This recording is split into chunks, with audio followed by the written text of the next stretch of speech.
Friend, आप सब कैसे हो। आज हम लोग क्लास 10th का साइंस के चैप्टर नंबर 10 को पढ़ेंगे, जिसमें पहला टॉपिक जो बच्चों लिखा हुआ प्रकाश के गुण। प्रकाश का जो पहला गुण होता है बच्चों, प्रकाश सरल रेखाओं में गमन करता है। अंडरलाइन करें, एक स्ट्रेट लाइन में मूव करता है, हमेशा क्या होता है, एक सरल रेखा में गमन करता है। दूसरा इसमें याद रखना है कि प्रकाश जो होता है बच्चों एक चुंबकीय तरंग है। कौन सा तरंग है? चुंबकीय तरंग है। और तीसरा जो लिखा हुआ प्रकाश का चाल निर्वात में कितना होता है? सबसे अधिक होता है। अंडरलाइन करें, सबसे अधिक होता है। और कितना होता है? 3 × 10⁸ मीटर पर सेकेंड। जो दूसरा इसमें इंपॉर्टेंट टॉपिक है बच्चों, प्रकाश के परावर्तन का नियम। प्रकाश के परावर्तन के नियम में पहला क्या है, इसमें एक पृष्ठ है जिसपे कोई किरण इस पृष्ठ पे क्या हो रही है, टकरा रही है, और टकराने के बाद क्या होता है, रिफ्लेक्ट होकर बाहर आ रही है। तो टकराने से पहले वाले जो किरण का नाम होता है बच्चों आपतित किरण, और टकराने के बाद वाले को बोलते हैं परावर्तित किरण। और जिस पॉइंट पे टकराता है उससे जो परपेंडिकुलर जो बिंदु होता है उसको बोलते हैं अभिलंब, जिसको बोलते हैं इंग्लिश में परपेंडिकुलर। और जो अभिलंब और आपतित किरण के बीच का जो एंगल बनता है उसको बोलते हैं आपतन कोण। और परावर्तित किरण और अभिलंब के बीच जो एंगल बनता है उसको बोलते हैं परावर्तन कोण। इसमें डेफिनेशन आ सकता है, आपतन कोण किसे कहते हैं, तो बोलेंगे आपतित किरण और अभिलंब के बीच का बना कोण आपतन कोण कहलाता है। उसी तरीके से दूसरा आ सकता है, आर जो है परावर्तन कोण, किसके बीच का एंगल है बच्चों, तो बोलेंगे परावर्तित किरण और अभिलंब के बीच का बना कोण परावर्तन कोण कहलाता है। अब इससे जो प्रकाश का परावर्तन का जो नियम है, तो पहला नियम है, पहले जो क्वेश्चन आएगा तो पहले डायग्राम बनाएंगे फिर पहला पॉइंट लिखेंगे। आपतन कोण परावर्तन कोण के बराबर होता है, मतलब आई और आर हमेशा क्या होगा, बराबर होगा। तो यहाँ लिखेंगे आई इक्वल में आर, आई इक्वल में आर, मतलब एंगल जितना आई का होगा उतना ही एंगल आर का होगा। सेकेंड पॉइंट में लिखा हुआ है आपतित किरण, परावर्तित किरण और अभिलंब सब एक ही तल में होते हैं। इसी पॉइंट को लिखा हुआ है आपतित किरण, परावर्तित किरण और अभिलंब सभी एक ही तल में होता है। एक ही तल का मतलब एक ही पॉइंट पे मिलता है। उसका नेक्स्ट जो टॉपिक है बच्चों प्रतिबिंब। प्रकाश के परावर्तन के नियम जो बच्चों बहुत इंपॉर्टेंट है, इसको इंपॉर्टेंट नहीं देते हैं। और नेक्स्ट जो टॉपिक है प्रतिबिंब। प्रतिबिंब का डेफिनेशन है, प्रतिबिंब वहाँ बनता है जिस पर कम से कम, ध्यान रखें, कम से कम 2 परावर्तित किरणें आपस में प्रतिच्छेद करती है। जब भी किसी सरफेस पे टकराती है, टकराने के बाद कम से कम 2 परावर्तित किरणें आपस में प्रतिच्छेद करें। सरफेस के बाद टकराने के बाद जो 2 परावर्तित किरणें जहाँ पे प्रतिच्छेद करती है वहीं पे इमेज बनता है। उसका जो नेक्स्ट टॉपिक है गोलीय दर्पण। तो गोलीय दर्पण बच्चों क्या होता है, गोलीय दर्पण जिसका परावर्तक पृष्ठ या तो अंदर हो या बाहर की ओर वक्रित हो। गोलीय दर्पण बच्चों क्या होता है, गोलीय दर्पण, ध्यान रखें, गोलीय दर्पण जिसका परावर्तक पृष्ठ या तो अंदर हो या तो बाहर हो। कुछ ऐसे बनेगा बच्चों, इस तरीके कुछ गोलक आकार होगा, या तो अंदर होगा या तो बाहर होगा। और इसमें जो दिया हुआ नेक्स्ट है, गोलीय दर्पण 2 प्रकार का होता है। पहला का नाम है अवतल दर्पण और दूसरा का नाम है उत्तल दर्पण। बच्चों इसमें अवतल दर्पण किसे कहते हैं, तो अवतल दर्पण गोलीय दर्पण जिसका परावर्तक पृष्ठ अंदर की तरफ हो। किसकी तरफ हो बच्चों? अंदर की तरफ हो। परावर्तक पृष्ठ अंदर की ओर वक्रित होता है, उसे हम अवतल दर्पण कहते हैं। दूसरा जो इसका टाइप है उत्तल दर्पण, गोलीय दर्पण जिसका परावर्तक पृष्ठ बाहर की तरफ हो। ये अंदर हो गया बच्चों, क्या हो गया, बाहर। तो जिसका बाहर की तरफ होता है उसको बोलते हैं उत्तल दर्पण। अब हम लोग को नेक्स्ट जो टॉपिक पढ़ना है इसके अंदर, गोलीय दर्पण में समांतर प्रयुक्त होने वाले कुछ शब्द है। तो हम लोग पहले क्या बनाते हैं, अवतल दर्पण बनाते हैं।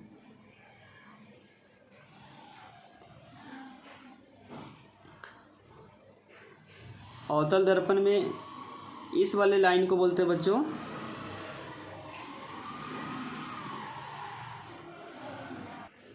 इस लाइन को बोलते हैं मुख्य अक्ष। क्या बोलते हैं बच्चों? मुख्य अक्ष इंग्लिश में बोलते हैं प्रिंसिपल एक्सिस। क्या बोलते हैं बच्चों इंग्लिश में? Principal axis. जहाँ पे अवतल दर्पण और मुख्य अक्ष जहाँ पे कट करता है उस पॉइंट को बोलते हैं पी, और इसका नाम होता है पी को बच्चों बोलते हैं ध्रुव। याद रखें, बार बार इस वर्ड यूज होगा, पी को बोलते हैं ध्रुव। और इस बेसिकली क्या है, गोला का पार्ट है बच्चों। किसका पार्ट है? गोला का। तो इस तरह से गोला बनाएंगे डॉटेड में। तो यहाँ पे क्या होगा, एक सेंटर होगा इस गोला का, सेंटर होगा जिसको सी से रिप्रेजेंट करेंगे। सी को बोलते हैं वक्रता केंद्र। क्या बोलते हैं बच्चों? सी को बोलते हैं वक्रता केंद्र। और वक्रता केंद्र से जो ध्रुव के बीच का जो डिस्टेंस होता है उसको बोलते हैं वक्रता त्रिज्या। क्या बोलते हैं बच्चों? वक्रता त्रिज्या। वक्रता त्रिज्या क्या होता है? ध्रुव से वक्रता केंद्र के बीच का दूरी वक्रता त्रिज्या होता है। इसके बीच में एक फोकस होता है बच्चों, जो दोनों के क्या होता है, मतलब ध्रुव और वक्रता त्रिज्या के बीच में एक पॉइंट होता है जिसको बोलते हैं फोकस। और ध्रुव से फोकस के बीच का जो दूरी होता है उसको बोलते हैं फोकस दूरी। क्या बोलते हैं बच्चों? फोकस दूरी। इस पॉइंट को बोलते हैं फोकस। इस पॉइंट को क्या बोलते हैं बच्चों? फोकस। फोकस का डेफिनेशन ये भी होता है, कोई भी लाइट करे अगर मिरर या दर्पण से टकराएगा तो हमेशा किससे पास होगा? फोकस से पास होगा। और जितना डिस्टेंस एफ से पी का होगा उतना ही डिस्टेंस क्या होगा? एफ से सी का होगा। तो हम लोग यहाँ से फार्मूला ड्राइव कर सकते हैं। आर का जो फार्मूला हो जाएगा, ए बी डिस्टेंस एफ है तो ए बी डिस्टेंस क्या है बच्चों? एफ है। एफ है तो आर को हम लोग लिख सकते हैं एफ प्लस एफ इक्वल में, क्योंकि ये भी एफ है ये भी एफ है, तो आर किसके बराबर होगा? 2 इंटू एफ के बराबर होगा। तो आर का जो फार्मूला है से निकल गया 2 इंटू एफ। तो यहाँ से हम लोग अगर एफ निकालेंगे, एफ को बोलते हैं फोकस दूरी, तो एफ का जो फार्मूला हो जाएगा आर बाई 2। लिख देते हैं। एफ और आर में रिलेशन हो गया। एफ को बोलते हैं बच्चों फोकस दूरी, तो लिखेंगे यहाँ पे एफ इक्वल में फोकस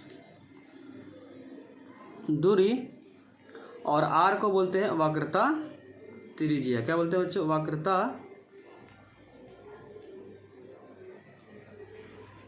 त्रिज्या। इस रिलेशन को बच्चों याद रखें, बहुत इंपॉर्टेंट रिलेशन है। नेक्स्ट जो टॉपिक पढ़ना है बच्चों, अवतल दर्पण द्वारा बीम या वस्तु के विभिन्न स्थितियों के लिए बने प्रतिबिंब। इसका शॉर्टकट तरीका बता रहे हैं, शॉर्टकट ट्रिक जो याद रखें, पेपर के लिए बहुत ही इंपॉर्टेंट है बच्चों। एक तरफ हम लोग बनाएंगे वस्तु या बीम बोलते हैं इसको, और दूसरे तरफ लिखेंगे बच्चों प्रतिबिंब, जहाँ इमेज बनेगा। इसका ट्रिक क्या है याद करने का, अगर वस्तु क्या हो अनंत पे हो, ध्यान रखें वस्तु अगर अनंत पे हो, इमेज जो बनता है बच्चों फोकस पे बनता है। कहाँ बनता है? फोकस पे। पहला याद करना है कि अगर वस्तु अनंत पे हो तो उसका प्रतिबिंब कहाँ बनता है? फोकस पे। दूसरा याद करना है 6 केस पढ़ना हमको, अगर वस्तु फोकस पे हो, वस्तु कहाँ पे? पहला इधर एक कॉलम में वस्तु है या बीम है, दूसरे कॉलम में क्या है? प्रतिबिंब है। तो अगर पेपर में पूछेगा वस्तु अगर अवतल दर्पण में अनंत पे है तो उसका इमेज कहाँ बनेगा? फोकस पे। दूसरा अगर वस्तु फोकस पे हो, वस्तु कहाँ पे बच्चों? फोकस पे, तो इमेज जो बनेगा अनंत पे। याद क्या करना, अगर वस्तु अनंत पे हो तो इमेज बनेगा फोकस पे, अगर वस्तु फोकस पे हो तो इमेज बनेगा अनंत पे। 2 याद हो गया। रिवर्स है, अनंत पे रहेगा तो फोकस और फोकस रहेगा तो अनंत। थर्ड जो केस है इसमें, अगर सी से पड़े हैं, सी से पड़े, सी के बारे में बताए थे बच्चों। सी जो होता है वक्रता केंद्र, तो वक्रता केंद्र से परे अगर वस्तु है तो जो इमेज इसका जो बनेगा सी और एफ के बीच बनेगा, सी और एफ के बीच में। चौथा जो केस है, अगर वस्तु सी और एफ के बीच में, वस्तु कहाँ पे बच्चों? सी और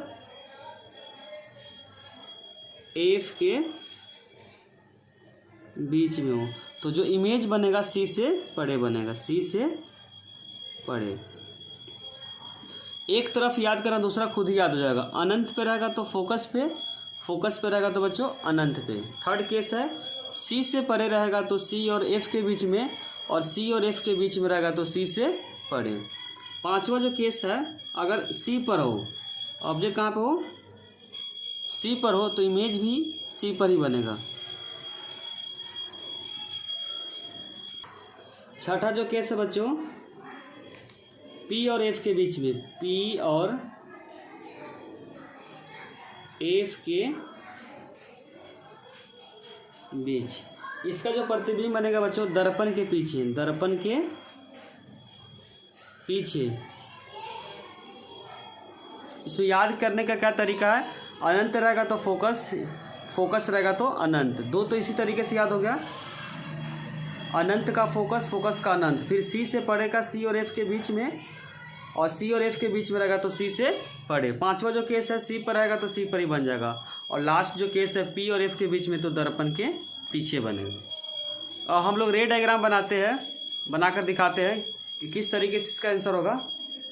ये तो शॉर्टकट तरीका था, अब हम लोग बना के देखेंगे पहला केस को। पहला केस क्या था बच्चों, वस्तु क्या था, अनंत पे है। वस्तु कहाँ पे है, अनंत पे, लिखेंगे वस्तु अनंत पे। तो इसका रे डायग्राम बनाएंगे अवतल दर्पण में। तो यहाँ एक अवतल दर्पण बनाएंगे,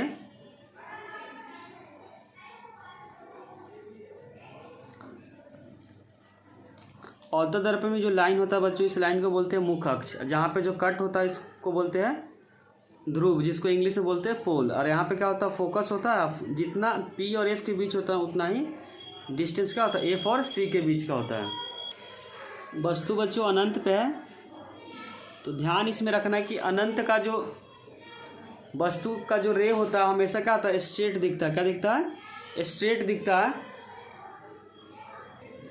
अनंत से आते हुई रे जो स्ट्रेट दिखता है, तो स्ट्रेट अगर दिखेगा बच्चों तो ध्यान रखें, कोई भी लाइट का रे अगर दर्पण से टकराता है तो टकराने के बाद हमेशा किससे पास होता है, फोकस से पास होता है। दूसरा केस, अनंत से आते हुए जो लाइट का रे होता है हमेशा स्ट्रेट दिखेगा, और जब भी दर्पण से टकराएगा तो टकराने के बाद किससे पास होगा, फोकस से पास होगा। तो जो इमेज बन रहा है बच्चों फोकस पे, तो इसमें तीन केस पूछता है। पहला पूछेगा प्रतिबिंब की स्थिति। क्या पूछेगा बच्चों, प्रतिबिंब की स्थिति, प्रतिबिंब की स्थिति। तो प्रतिबिंब की स्थिति कहाँ पे बच्चों बना, फोकस पे, तो लिखेंगे यहाँ पे फोकस। फिर पूछेगा प्रतिबिंब की आकार, प्रतिबिंब का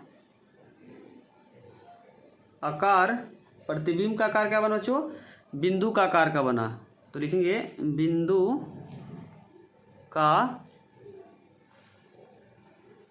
आकार। और अवतल दर्पण का हमेशा जो इमेज बनता है बच्चों वास्तविक और उल्टा बनता है, तो हम लिखेंगे प्रतिबिंब, प्रतिबिंब की प्रकृति, प्रतिबिंब की प्रकृति जो होगा बच्चों वास्तविक और उल्टा होगा। तो यहाँ पे लिखेंगे वास्तविक और उल्टा, वास्तविक और उल्टा।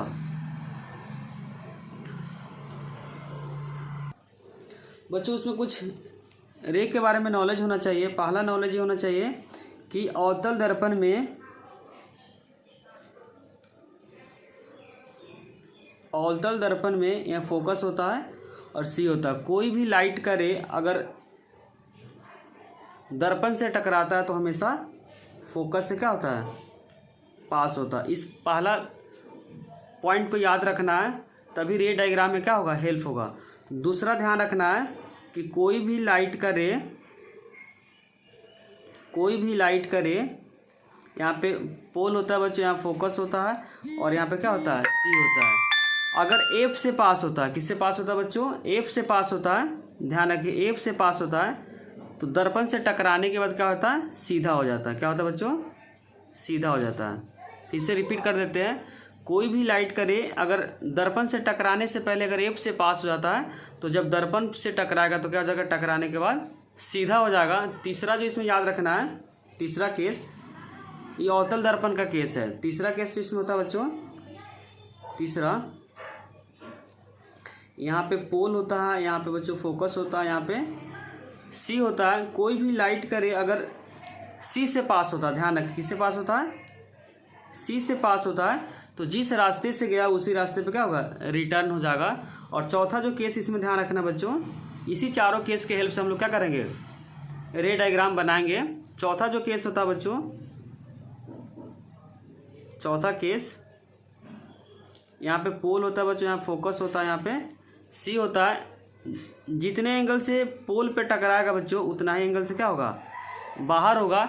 तो हम लोग जब रे डायग्राम बनाएंगे तो चारों में से कोई भी दो केसेस को लेंगे, जहाँ पे दर्पण से टकराने के बाद जहाँ पे दो लाइन प्रतिच्छेद करेगी वहीं पे क्या बनेगा, इमेज बनेगा।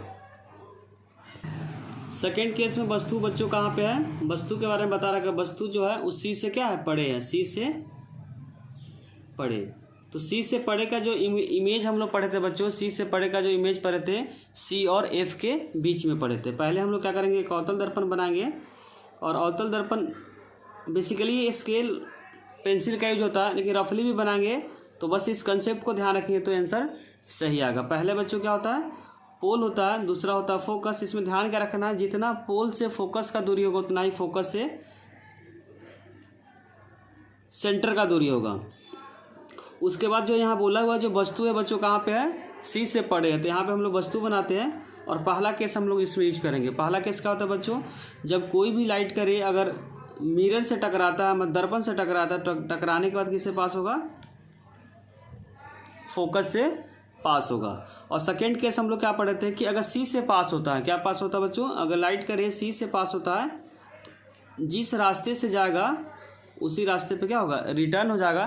तो कटिंग जो बच्चों होगा यहाँ पे, ये ऑब्जेक्ट था और जो इसका इमेज बना ए डैश बी डैश। तो प्रतिबिंब की स्थिति जो बना बच्चों, पहला लिखेंगे प्रतिबिंब की स्थिति सी और एफ के बीच में, जो पहले से ही पता था, ट्रिक से हम लोग पढ़ रखे थे। तो लिखेंगे प्रतिबिंब की स्थिति सी और एफ के बीच में। क्या आंसर होगा बच्चों, सी और एफ के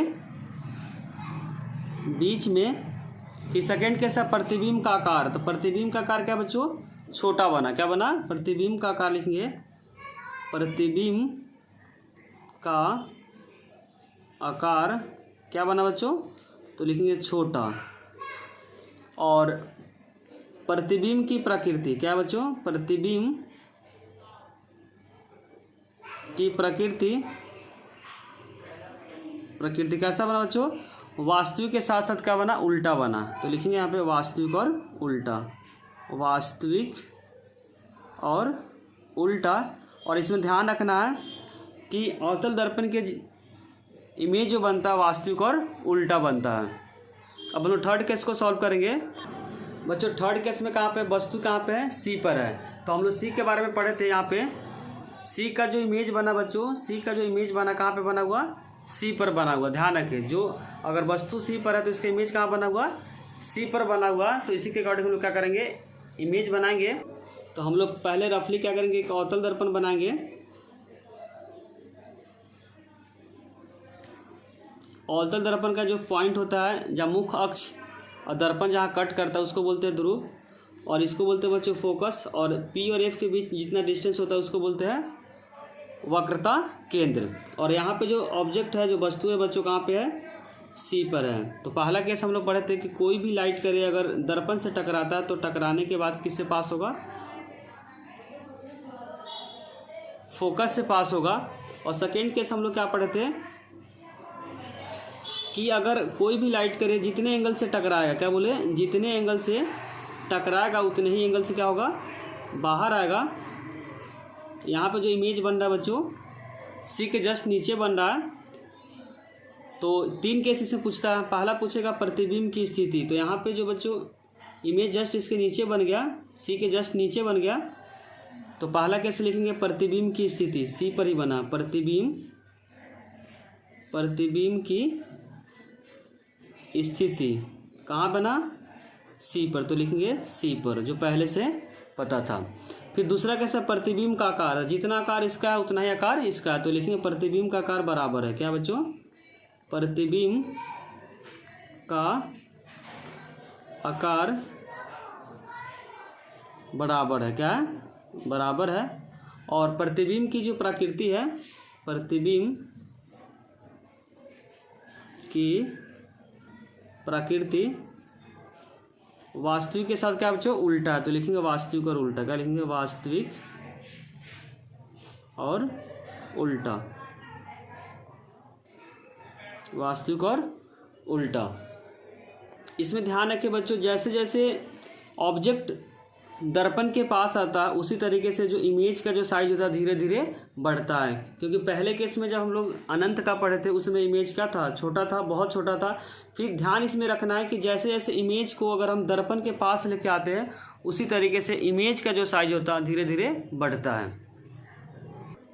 केस नंबर 4 में बच्चों जो गिवन है वस्तु सी और एफ के बीच में, तो सी और एफ के बीच का जो इमेज, सी और एफ के बीच का जो इमेज बना हुआ है सी से पढ़े, ध्यान में रखें कहाँ बना हुआ है, सी से पढ़े। तो हम लोग क्या करेंगे, एक अवतल दर्पण बनाएंगे, अवतल दर्पण, इसको बोलते हैं बच्चों पोल, इसको बोलते हैं फोकस, इसको बोलते हैं सेंटर। इस समय जो ऑब्जेक्ट है बच्चों कहाँ पे, सी और एफ के बीच में, तो सी और एफ के बीच में, सी और एफ के बीच में यहाँ पे क्या बनाते हैं, इमेज, सॉरी ऑब्जेक्ट बनाते हैं ए और बी। और पहला केस हम लोग क्या करेंगे, अगर कोई भी लाइट करे दर्पण से टकराता है तो टकराने के बाद फोकस से क्या होगा, पास होगा, तो हम लोग फोकस से पास करा दिए। एरो बनाना बहुत ज़रूरी है, एरो से ही पता चलता है कि जो रे डायग्राम लाइट इधर से और इधर से पास हुआ। सेकेंड केस, अगर कोई भी लाइट करे जिस एंगल से टकराएगा, ध्यान रखें जिस एंगल से टकराएगा उतने ही एंगल से क्या होगा, बाहर आएगा, उतने ही एंगल से क्या आएगा बच्चों, बाहर आएगा। तो जो कटिंग हुआ बच्चों यहाँ पे हुआ, तो इमेज का जो साइज हुआ ए डैश बी डैश। तो पहला ध्यान रखें कि जो प्रतिबिंब की स्थिति पूछेगा तो कहाँ बना, सी से पढ़े, तो लिखेंगे प्रतिबिंब की स्थिति, प्रतिबिंब की स्थिति सी से पढ़े। और प्रतिबिंब का आकार क्या बना बच्चों, प्रतिबिंब का आकार, यहाँ पे ऑब्जेक्ट है, यहाँ पे प्रतिबिंब है, तो प्रतिबिंब का आकार क्या बना, बड़ा बना, तो लिखेंगे प्रतिबिंब का आकार क्या बना, तो लिखेंगे यहाँ पे बड़ा बना। और प्रतिबिंब की जो प्रकृति है बच्चों वास्तविक के साथ साथ क्या उल्टा है, जब भी नीचे बनेगा तो वास्तविक बनेगा, जो डार्क लाइन से हम लोग रिप्रेजेंट करेंगे, और ऑब्जेक्ट ऊपर है, इमेज क्या नीचे, इसीलिए इसको बोले उल्टा। तो लिखेंगे प्रतिबिंब की प्रकृति, प्रतिबिंब की प्रकृति कैसा बना, वास्तविक और उल्टा, तो यहाँ पे लिखेंगे वास्तविक और उल्टा, वास्तविक और उल्टा। अब हम लोग केस नंबर 5 को सॉल्व करेंगे।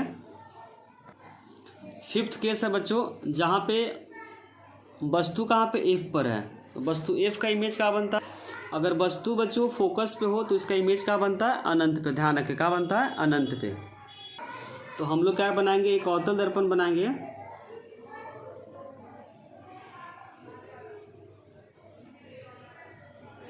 अवतल दर्पण में क्या होता है बच्चों, फोकस होता है, सॉरी पोल होता है, एक फोकस होता है, और यहाँ पे क्या होता है,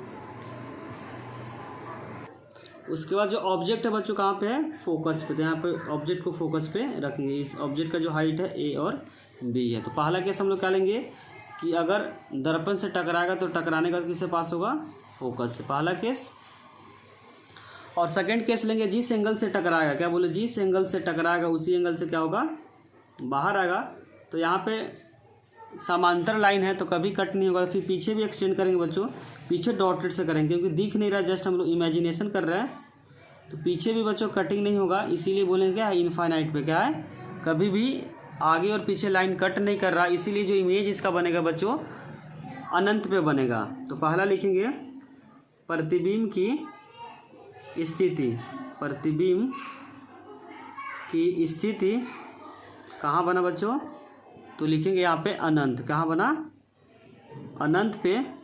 और प्रतिबिंब का आकार तो बहुत बड़ा लिखेंगे,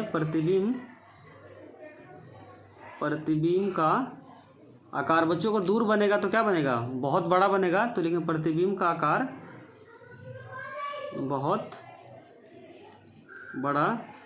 और इसका जो प्रतिबिंब का जो प्रकृति होगा वास्तविक और उल्टा, तो लिखेंगे प्रतिबिंब का प्राकृतिक जो होगा बच्चों ध्यान रखें, वास्तविक के साथ क्या बनेगा, उल्टा बनेगा, तो लिखेंगे वास्तविक और उल्टा, वास्तविक और उल्टा। केस नंबर 6 में बच्चों जो गिवन है, केस नंबर 6 जहाँ पे वस्तु का है P और F के बीच में, तो लिखेंगे वस्तु P और F के बीच में। P और F का बच्चा जो दिया हुआ दर्पण के पीछे बनता है, इमेज P और F के बीच का जो दे रखा है, P और F के बीच, अगर वस्तु P और F के बीच में, तो ध्यान का रखना इसमें इमेज जो बनेगा वो दर्पण के पीछे बनेगा। हम लोग रे डायग्राम बनाएंगे, एक अवतल दर्पण बनाएंगे, यहाँ पे P हो जाएगा बच्चों, यहाँ पे F हो जाएगा, यहाँ पे C हो जाएगा। और इसमें जो वस्तु कहाँ पे P और F के बीच में, तो हम लोग यहाँ बनाएंगे, ये वस्तु है। और पहला जो कंडीशन होता है, कोई भी लाइट करे अगर दर्पण से टकराता है तो टकराने के बाद किससे पास होगा, फोकस से पास होगा। सेकेंड केस लेंगे बच्चों, जितने एंगल से टकराएगा, जितने एंगल से टकराएगा उतने एंगल से क्या होगा, बाहर आएगा। इधर तो कट नहीं होगा क्योंकि दोनों समांतर लाइन है। जब पीछे एक्सटेंड करेंगे बच्चों तो जो कटिंग होगा कहीं यहाँ पे होगा। तो पहला इसमें इमेज जो बना बच्चों, यहाँ पे इमेज बना A डैश और B डैश। तो पहला लिखेंगे इसमें प्रतिबिंब की स्थिति, क्या लिखेंगे, प्रतिबिंब की स्थिति। तो लिखेंगे दर्पण के पीछे, क्या लिखेंगे बच्चों, दर्पण के पीछे, क्योंकि यहाँ दर्पण है, दर्पण के पीछे बना। और प्रतिबिंब का आकार, क्या लिखेंगे बच्चों, प्रतिबिंब का जो आकार हुआ, प्रतिबिंब का आकार क्या बना, बड़ा बना, तो लिखेंगे बड़ा। फिर यहाँ पे लिखेंगे प्रतिबिंब की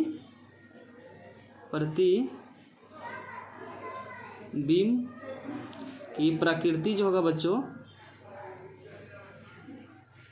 यहाँ पे जो बनेगा आभासी और सीधा, क्योंकि दर्पण के पीछे बना हुआ तो ऑब्जेक्ट भी ऊपर है, इमेज भी क्या है, ऊपर है और दिख नहीं रहा, जस्ट इमेजिनेशन कर रहा है। तो लिखेंगे आभासी और सीधा, क्या बोलेंगे बच्चों, आभासी और सीधा। तो अवतल दर्पण में 6 केस है। अब हम लोग क्या पढ़ेंगे, उत्तल दर्पण। उत्तल दर्पण में बेसिकली बच्चों 2 केस है, उसी 2 केस को हम लोग पढ़ेंगे। हम उत्तल दर्पण का परावर्तक पृष्ठ का होता है बच्चों, बाहर की तरफ होता है और इसको बोलते हैं प्रिंसिपल एक्सिस या मुख्य अक्ष। यहाँ पे होता है बच्चों P होता है और यहाँ पे हो जाएगा फोकस, यहाँ पे हो जाएगा C। इसमें ध्यान रखना है कि कोई भी लाइट करे अगर उत्तल दर्पण से टकराता है तो टकराने के बाद हमेशा फोकस से क्या होगा, पास होगा। क्योंकि यहाँ डॉटेड से करेंगे बच्चों की, दर्पण के क्या पीछे जो दिखेगा नहीं, और ये वाला पार्ट को हम डार्क से करेंगे जो दिख रहा है। सेकेंड केस इसमें ध्यान रखना है कि कोई भी लाइट करे उत्तल दर्पण में, जैसे क्या हो गया, फोकस हो गया, पोल हो गया, फोकस हो गया और यहाँ पे हो गया सेंटर हो गया।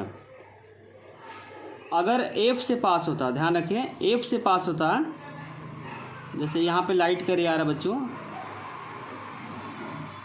यहाँ से लाइट करे आया और इससे पास हो रहा डॉटेड से, तो यहाँ पर टकराने का क्या हो जाएगा, सीधा हो जाएगा, क्या हो जाएगा, सीधा हो जाएगा। और थर्ड केस है, पहला केस हो गया दूसरा, पहला केस हो गया बच्चों ये दूसरा, और ये हो जाएगा तीसरा। यहाँ पे हो जाएगा ध्रुव, यहाँ पे हो जाएगा फोकस, यहाँ पे हो जाएगा बच्चों C। जितने एंगल से टकराएगा, क्या बोले, जितने एंगल से टकराएगा उतने एंगल से क्या होगा, बाहर आएगा। इसी तीनों केस के हेल्प से हम लोग क्या करेंगे, उत्तल दर्पण के 2 केस को पढ़ेंगे। पहला केस क्या है बच्चों, वस्तु अनंत पे है। वस्तु कहाँ पे है, अनंत पे है। यहाँ पे क्या होता है, ध्रुव होता है बच्चों, यहाँ पे होता है फोकस, यहाँ पे होता है सेंटर, क्योंकि इसका जो सर्कल बने कुछ ऐसे बनेगा। और वस्तु जब अनंत से आती है तो उसका जो लाइट का जो रे होता है बच्चों, हमेशा क्या दिखता है, स्ट्रेट दिखता है। क्या दिखता है, स्ट्रेट। तो यहाँ पे एक, जब भी दर्पण से टकराती है तो टकराने का किससे पास होती है बच्चों, फोकस है। तो यहाँ पर डॉटेड से लिखेंगे फोकस। दूसरा केस हम बनाएंगे, ये भी क्या है, अनंत से आ रही, अनंत के जो लाइट होता है हमेशा क्या दिखता है, स्ट्रेट दिखता है। तो टकराने का किससे पास होगा, फोकस से। तो जो इमेज बन रहा है बच्चों, फोकस पे बन रहा है। तो लिखेंगे पहला इसमें प्रतिबिंब की स्थिति, जो दोनों में क्या है, कॉमन है। तो लिखेंगे प्रतिबिंब की स्थिति कहाँ पे है, फोकस पे। क्या बोलेंगे, फोकस। और प्रतिबिंब का जो आकार है बच्चों, प्रतिबिंब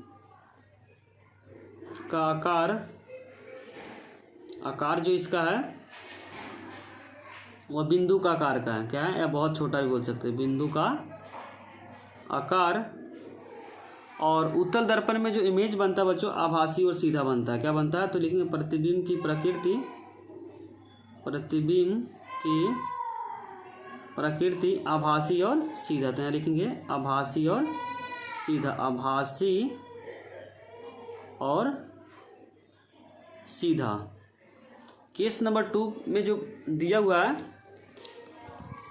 अनंत और, लिखेंगे केस नंबर 2, वस्तु कहाँ है बच्चों, वस्तु अनंत और ध्रुव के बीच, ध्रुव मीन्स पोल के बीच। तो हम लोग क्या बनाएंगे, पहले उत्तल दर्पण बनाएंगे। यहाँ पे होता है पोल बच्चों, यहाँ पे फोकस, यहाँ पे सेंटर होता है। तो पहला जो इमेज दिया कहीं भी बना सकते हैं, क्योंकि केस ही दिया अनंत और ध्रुव के बीच में। तो मान लेते हैं यहाँ पे है, कहीं भी रखें इमेज, सबका क्या बनेगा, सेम बनेगा। तो पहला हम लोग क्या करेंगे, दर्पण से टकराएगा तो टकराने का किससे पास होगा बच्चों, फोकस से पास होगा। किससे पास होगा, फोकस से। और सेकेंड केस लेते हैं कि जितने एंगल से टकराएगा, क्या बोले, जितने एंगल से टकराएगा उतने एंगल से क्या होगा, बाहर आएगा।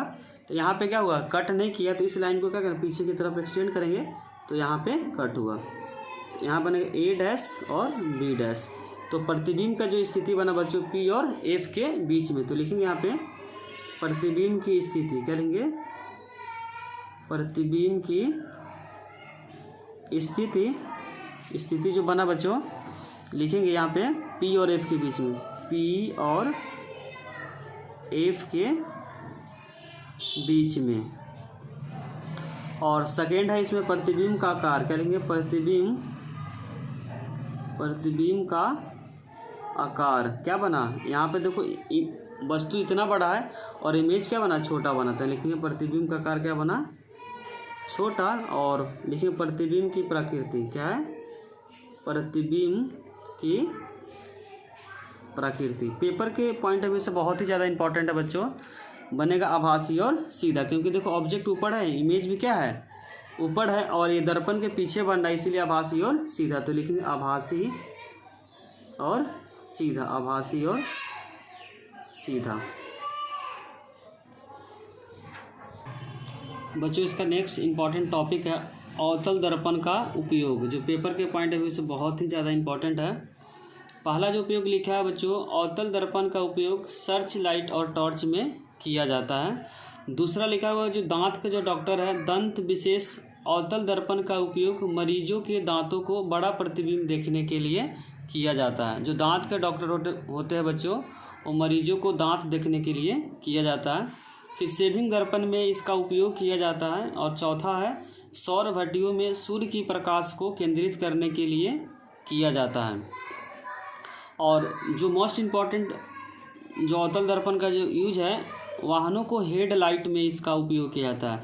जनरली बच्चों अवतल दर्पण का यूज वहाँ होता है जहाँ कोई चीज़ छोटा को बड़ा दिखाना हो, वहीं पे अवतल दर्पण का यूज होता है। गाड़ी के हेडलाइट में ध्यान रखिए इसका यूज होता है। अब हम लोग जो पढ़ेंगे उत्तल दर्पण का उपयोग। उत्तल दर्पण का जो पहला उपयोग है वाहन उत्तल दर्पण का उपयोग वाहनों में किया जाता है। इनमें ड्राइवर अपने पीछे, ध्यान रखें इसमें हेडलाइट था, यहाँ पे दर्पण, यहाँ ड्राइवर अपने पीछे के वाहनों को देखने के लिए किया जाता है। बेसिकली बच्चों हेडलाइट आगे के लिए होता है, आगे की चीज़ देखने के लिए, और यहाँ पे जो उत्तल दर्पण है ड्राइवर अपने पीछे वाहनों को देखने के लिए किया जाता है। क्योंकि इसका सिंपल सा रीज़न है बच्चों कि उत्तल दर्पण का जो इमेज बनता है क्या बनता है, छोटा बनता है। जो इमेज क्या बनता है इसका, उत्तल दर्पण का जो इमेज बनता है छोटा बनता है, इसीलिए ड्राइवर अपने पीछे वाहनों को देखने के लिए किया जाता है, क्योंकि इसका इमेज क्या बनता है, छोटा बनता है। इसका उपयोग सेकंड में दिया टेलीस्कोप में भी यूज होता है। और थर्ड जो दिया हुआ है, उत्तल दर्पण का उपयोग स्ट्रीट लाइट में रिफ्लेक्टर के रूप में किया जाता है। जो रोड पे जो लगा रहता है बच्चों, या गली में जो लगा हुआ रहता है, वहीं क्या होता है, स्ट्रीट लाइट होता है। उसमें कौन सा दर्पण होता है, ध्यान रखें, उत्तल दर्पण होता है। अब हम लोग को पढ़ना है गोलीय दर्पण द्वारा परावर्तित पृष्ठ के चिन्ह परिपथ। इसमें बच्चे जो अवतल दर्पण होता है, ध्यान रखिए इसमें ये होता है पोल होता है, ये होता है फोकस होता है बच्चों, यहाँ होता है सी होता है। जो भी ऑब्जेक्ट हमेशा क्या रखेंगे, पोल के लेफ्ट में रखते हैं। और साथ साथ इसमें दूसरा जो ध्यान रखना बच्चों, जो भी डिस्टेंस हम मेजर करेंगे हमेशा किससे मेजर करेंगे, ध्रुव से करेंगे। और यहाँ पी से अगर लेफ्ट साइड जो भी डिस्टेंस मेजर करेंगे, ध्यान रखें यहाँ पे निगेटिव में यूज करेंगे। और पोल के जब राइट में कोई भी डिस्टेंस लेंगे तो ध्यान रखें क्या है, प्लस में यूज करेंगे। और पोल के ऊपर में वाई डायरेक्शन की तरफ अगर यूज करेंगे तो हमेशा प्लस में यूज करेंगे, और निगेटिव डायरेक्शन में यूज करेंगे तो हमेशा क्या करेंगे, माइनस में यूज करेंगे। चार चीज़ बोल दिए। पहला बोले कि जो भी डिस्टेंस मेजर करेंगे बच्चों, ध्रुव से मेजर करेंगे। ध्रुव के अगर लेफ्ट साइड में जाएंगे तो निगेटिव होगा। इसको ऐसे कंपेयर कर ले, यहाँ से मैथ वाले से, यहाँ x प्लस में होता है बच्चों, इधर क्या होता है x माइनस में होता है, इधर क्या होता है y प्लस में होता है, इधर y क्या होता है, माइनस होता है। इसको इससे कंपेयर करेंगे तो समझने में क्या होगा, बहुत ही आसानी होगा। इसको मान लो यहाँ पे 0 है पोल को, तो पोल के राइट में क्या बच्चों, पॉजिटिव है, तो इसीलिए यहाँ लिखा हुआ पॉजिटिव। यहाँ 0 से लेफ्ट में क्या है, निगेटिव, इसीलिए यहाँ पोल के लेफ्ट में क्या है, निगेटिव।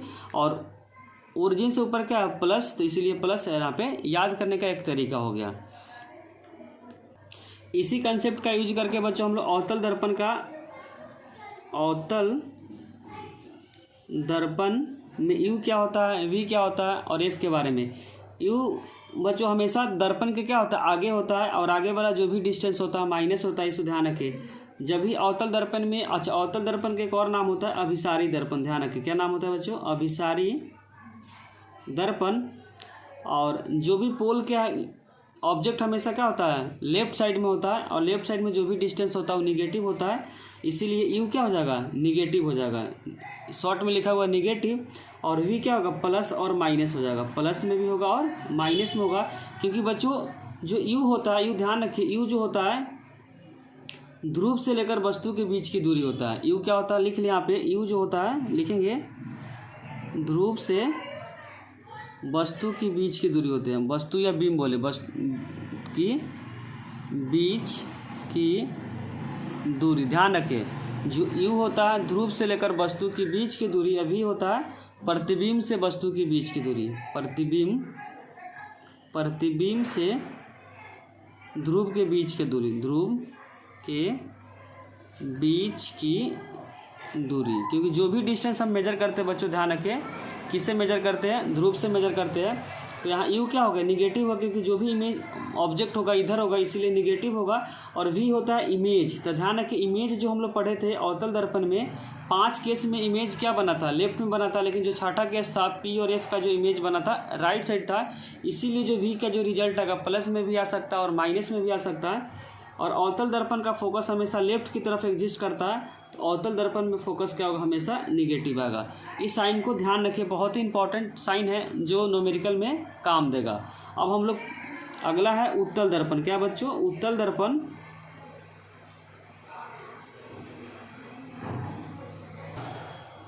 उत्तल दर्पण का डायग्राम बच्चों कुछ ऐसे होता है, इसी के अकॉर्डिंग हम लोग डिसाइड करेंगे। यहाँ पे होता है बच्चों ध्रुव होता है, यहाँ पे फोकस होता है, यहाँ पे क्या होता है, सी होता है। यू हमेशा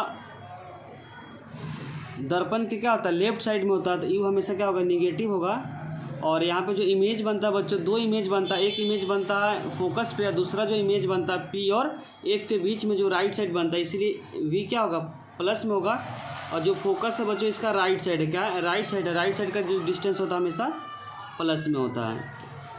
अवतल दर्पण और उत्तल दर्पण का साइन ध्यान रखें कि अवतल दर्पण में यू और उत्तल दर्पण में यू दोनों में क्या होता है, निगेटिव होता है, जबकि अवतल दर्पण में भी क्या होता है, प्लस में भी हो सकता है और माइनस में भी हो सकता है, लेकिन उत्तल दर्पण में हमेशा क्या होगा, पॉजिटिव होगा, क्योंकि जो इमेज बनता है उत्तल दर्पण में दोनों राइट की तरफ बनता है और पोल से राइट का जो डिस्टेंस होता है हमेशा प्लस में होता है। और एफ का जो फोकस होता है निगेटिव डायरेक्शन में होता है, क्योंकि एफ जो बनता है इसका बच्चों ध्यान रखिए, यहाँ पे पोल होता है, यहाँ पे फोकस होता है, तो जो फोकस है पोल के क्या है, लेफ्ट में है। अब पोल के लेफ्ट वाला जो डिस्टेंस होगा निगेटिव होता है, जबकि पोल के राइट वाला डिस्टेंस क्या होता है, पॉजिटिव होता है। अब हम लोग पढ़ेंगे बच्चों दर्पण सूत्र, जो बहुत ही इंपॉर्टेंट है, तो लिखेंगे दर्पण सूत्र। दर्पण सूत्र का जो फॉर्मूला होता है बच्चों 1/v + 1/u = 1/f।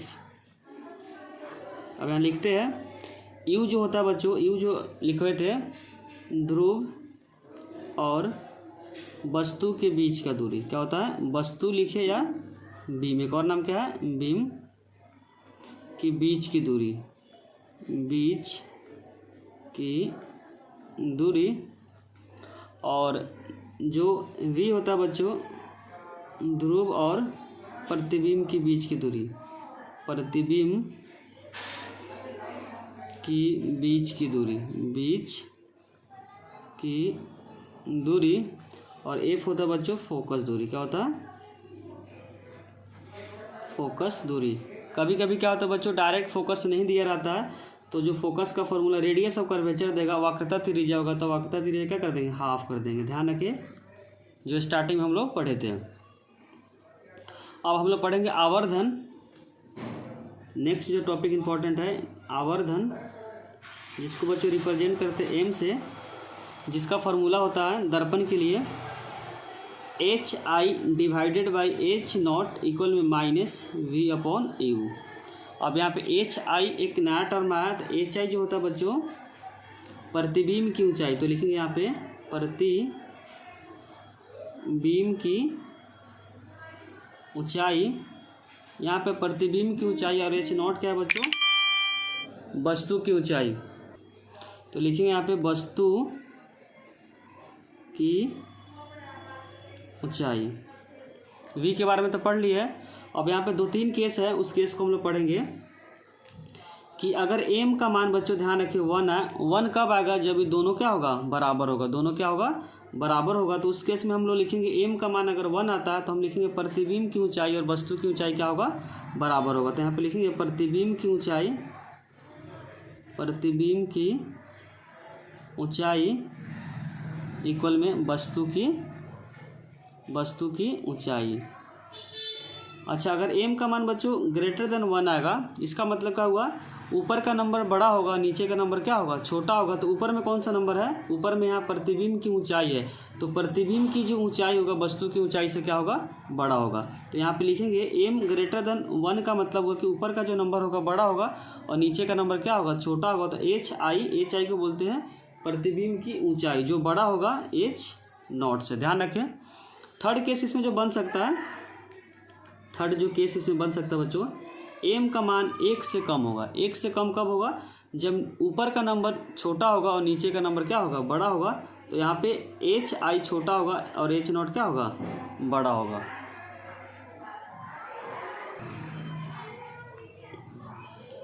बच्चों अगर m का मान पॉजिटिव आ रहा है, m का मान पॉजिटिव आने का मतलब हुआ कि कौन सा दर्पण को रिप्रेजेंट कर रहा है, उत्तल दर्पण। ध्यान रखें कौन सा दर्पण, उत्तल दर्पण। और m का मान अगर निगेटिव आ रहा है, ध्यान रखें निगेटिव आ रहा है, तो जो रिप्रेजेंट करेगा बच्चों अवतल दर्पण, अवतल दर्पण। इतने सारे MCQ में पॉइंट आ सकते हैं, सभी को ध्यान से समझे, और कोई भी दिक्कत हो तो कमेंट सेक्शन में ज़रूर लिखिए। नेक्स्ट जो टॉपिक है बच्चों इसमें समतल दर्पण। समतल दर्पण में बच्चों ध्यान का रखना है, ये ऑब्जेक्ट हो गया और यहाँ पे क्या है, इस ऑब्जेक्ट का इमेज बना हुआ है। तो इसमें ध्यान का रखना है कि जो ये कौन सा दर्पण है बच्चों, समतल दर्पण है, नाम ही क्या है, समतल दर्पण। तो समतल दर्पण से ध्यान रखना है कि जितना क्या है वस्तु का दूरी है उतना ही दूरी क्या है प्रतिबिंब की दूरी है। दूसरा इसमें क्या हम लोग ऑब्जर्व कर रहे हैं कि जो प्रतिबिंब बन रहा है ये भी क्या है, ऑब्जेक्ट ऊपर में है, ये भी क्या है ऊपर में है।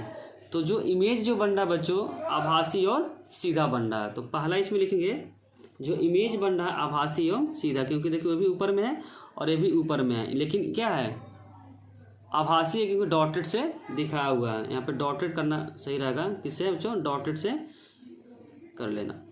अब यहाँ पे लिखेंगे आभासी, और पहला जो इसमें ऑब्जर्व किए आभासी और सीधा बना, आभासी और सीधा। दूसरा हम लोग क्या ऑब्जर्व किए बच्चों कि दर्पण से जितना दूरी वस्तु का है उतना ही दूरी क्या है प्रतिबिंब का। तो लिखेंगे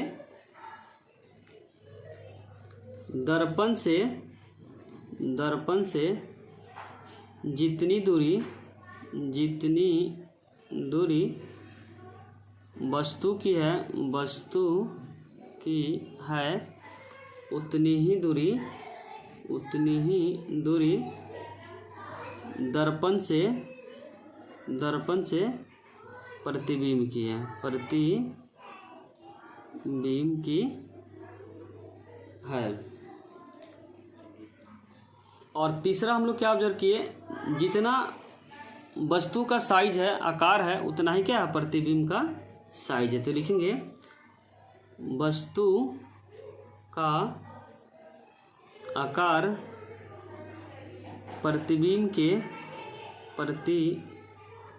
के आकार के बराबर है, वस्तु का आकार प्रतिबिंब के आकार के बराबर है। या कोई बच्चा ऐसे भी लिख सकता है इस पॉइंट को कि प्रतिबिंब का आकार वस्तु के आकार के बराबर है। यहाँ पे हम चेंज कर सकते हैं, यहाँ पे लिख देते हैं, ज़्यादा बेटर रहेगा, यहाँ प्रतिबिंब कर देते हैं प्रतिबिंब, और यहाँ पे क्या करते हैं बच्चों वस्तु। तो प्रतिबिंब का आकार वस्तु के आकार के बराबर होता है। बच्चों अगर वीडियो अच्छी लगी हो तो लाइक कमेंट और सब्सक्राइब करना चैनल को ना भूलें। Thank you. कोई भी डाउट हो तो कमेंट सेक्शन में ज़रूर लिखिए।